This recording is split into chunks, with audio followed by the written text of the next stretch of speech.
Okay, everybody, let's welcome the captain of Smash GC, Brooks Koepka, and the captain of Ripper GC, Cam Smith. Welcome, guys. Thank you. Cam, you are the returning champion here at Rich Harvest Farms. And if you win this week, you will lock in the individual season-long championship. You're coming off a 7-shot lead win in Bedminster. You have a ton of momentum. How much is that individual championship on your mind this week? Yeah, it's definitely in the back of the mind for sure. It's hard not to really think about, but I kind of wish this tournament had come a little bit sooner. 5 weeks off. It's hard to say the momentum is really still there, but yeah, it's good. It's obviously a course that I've played well on before. It's a course that I enjoy playing. Small, slopey greens. Yeah, so I'm looking forward to getting out there this week and giving it another crack for sure. Brooks, we'll dive right into it. You were the only LIV player selected to the Ryder Cup team. This will be your fourth consecutive Ryder Cup. I have to assume that this year feels a little bit different than other years. Yeah, I'm a pick this year, so it's a little different. Would have liked to make it on my own, but no, it was close. Just happy to be on the team. We went over to Rome maybe a week and a half ago now. A good trip. Most of the guys were there, so got to see the golf course. Pretty difficult, but it'd be interesting to see how they set it up. Great. I understand that Team Smash and you are hosting a young man this week who has cancer, and you guys are giving him kind of a once-in-a-lifetime experience to practice with you guys. He'll be in a Smash kind of uniform. Can you tell us a little bit about that? Yeah, Lucas is here with us today, and I believe Friday. So it's nice to have him and his family out, and he's gone through enough, so might as well have some fun and get to see what goes on behind the scenes, right? He's taken up golf. He was big into football. I think he's 16, maybe freshman, sophomore, probably sophomore now. Yeah, he's fallen in love with golf during his chemo and everything he's been doing. So he says he feels like it's the one sport he can play and feel like a true athlete. So it's exciting, and we're glad to have him out. Cam, this is the return of the party hole this week here. Similar, we had the watering hole in Adelaide, which was a huge hit. We've got the party hole on the 17th here. How excited are you for the return of that? Yeah, I think everyone had a good time in Adelaide for sure. I think that was probably the highlight of most of everyone's year out here. It was hard not to enjoy. I think the Aussie crowd was pretty rowdy. I probably expect the same thing from a Chicago crowd. Lots of good sport fans up here, and the hole looks pretty cool as well. I think it's probably about the same distance as Adelaide. Probably going to be an 8 or 9 on, so hopefully we get a hole in one there as well, and can make the crowd go off like Brooksy's brother here. Brooks, you are going to be previewing the party hole tomorrow with Barstool Sports and the crew from Pardon My Take. You guys are playing a little match tomorrow. How much are you looking forward to that? Yeah, I'm looking forward to seeing Big Cat with no knee flex hitting a golf ball. I think that's what I'm excited for. The shit talking will definitely be there. I know we've gone back and forth in text over the last few days, so I think we'll hopefully win this match. Otherwise, I'll be here for a while. Awesome. I know there's a lot of people who want to ask you questions, so I'll kick it over to Mike, and then we'll open it up to media. Cam, do you think there will be a different sense of satisfaction winning a season-long title versus a one-week tournament title? Yeah, for sure. I think when it's obviously pretty satisfying winning a tournament, but I think a year long, it means you've done a lot of things right throughout the year, and obviously you had a good season. So there definitely will be a different sense there, but it's what we're all out here to do, is to win that season-long title. It'd be nice to get the Ripper team up there in Miami as well, and hopefully get a double would be nice. And I think we talked about this a little bit before, but it's been a while since you've had any kind of team season-long title or championship in your career, right? Yeah, I've never won one yet, so thanks for bringing that up. And both you guys have players that are in the drop zone right now, and there's 2 tournaments left. Brooks, have you had the chance to talk to Chase about what he might have to do the next 2 tournaments and what the future might hold? Yeah, we've we spent the last 2 weeks together. He's come to practice with me every day, just trying to see what's going on and really take a deep dive into how he can play his best and kind of switch it up. Not too much about not results focused this week, trying to switch that up and not put so much pressure on himself. Just go out and go play golf and work on the things he's been working on the last 2 weeks. And it's always nice to see a little bit of different side. You might be thinking one way, and like I told him, I've been through that stretch where you're not playing well. He's working hard. I'll give him that.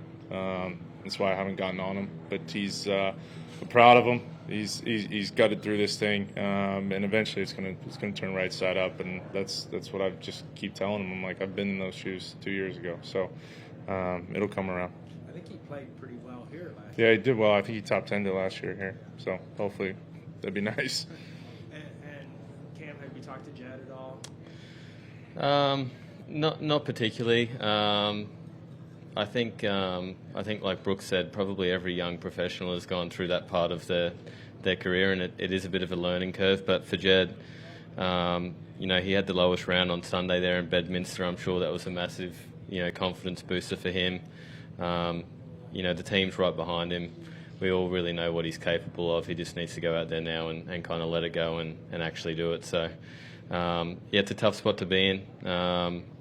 But the whole team's behind him. And one last question for me, for Brooks. You play majors, you're basically now playing for legacy. Do you feel the same way about a Ryder Cup? Yeah, I think everybody remembers their record. Or that's kind of what you're known by, how many wins, losses. I mean, Poulter's pretty much made a career on that. So, yeah, I think you can. All right, thanks. Brooks, I'd like to follow on that. Just, I'm curious where your game is at right now. How do you feel you're sort of gearing up for next week, this week, next week? And also, do you treat the Ryder Cup like a major in terms of, we know how much you've geared up for majors through your career the last 5-6 years. Is the Ryder Cup anywhere near that level? Yeah, I think it is. I mean, my whole mindset has been to practice for that the last few weeks.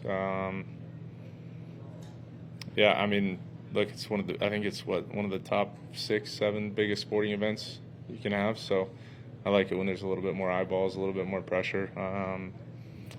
It's obviously different with the whole team thing, and you sometimes you don't play every match, so you're just cheerleading from the side, which can be quite fun as well. But I've enjoyed it. It's been great, and I'm looking forward to it. Do you think having experienced a loss over there will be a benefit for you personally? Maybe to just there's not too many guys who have. They've been through a European Ryder Cup where the U.S. hasn't won in so long.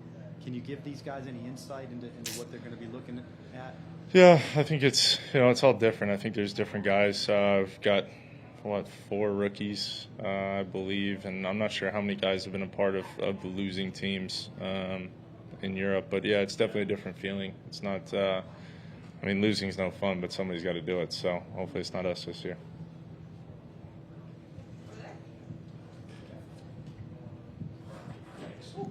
Just having been over to the course in Italy, are you practicing any different, certain shots in terms of strategy that you can see that course is going to demand? No, I just treat it like any other course. Just figure out those 2 days, trying to figure out where I want to put the ball on the fairway. Then it comes pretty easy. You just figure out the wind and the distance that you're trying to hit it, and you calculate that all in, and that's the club you hit off the tee. So I'll worry about it when we get there next week, about the green complexes, where pins will be and stuff like that. But usually when I go scout a golf course, it's just for lines off the tee. And then this golf course, someone said earlier, top 100 Golf Digest. How do you guys like the course, and are there any certain holes that you think are great? I like the course.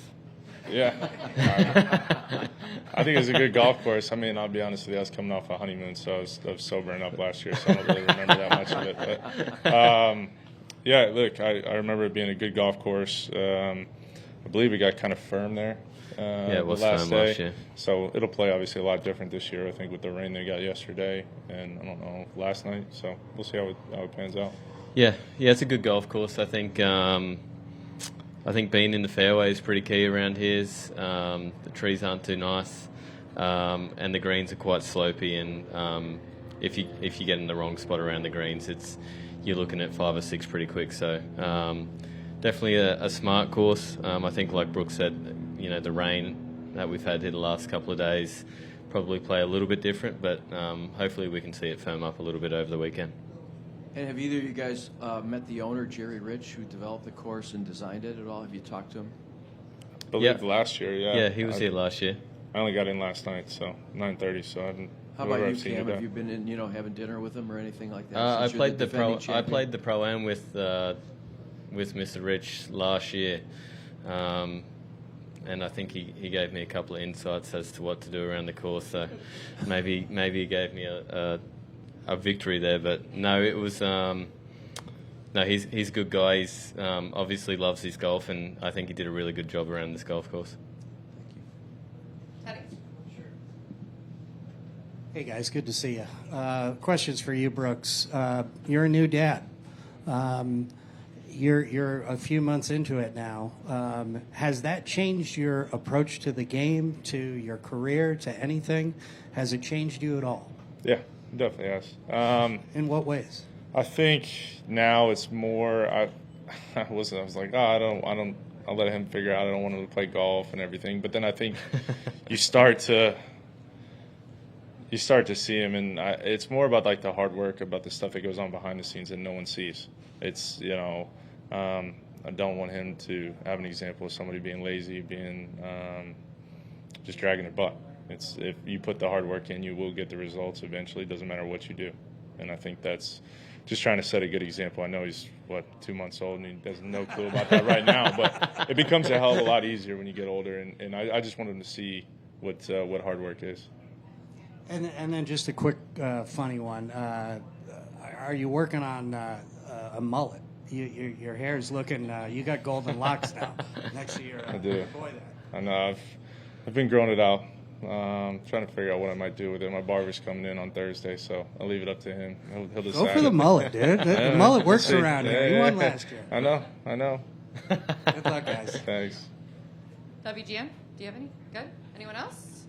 Great. Thank you, guys. Good luck this week. Perfect.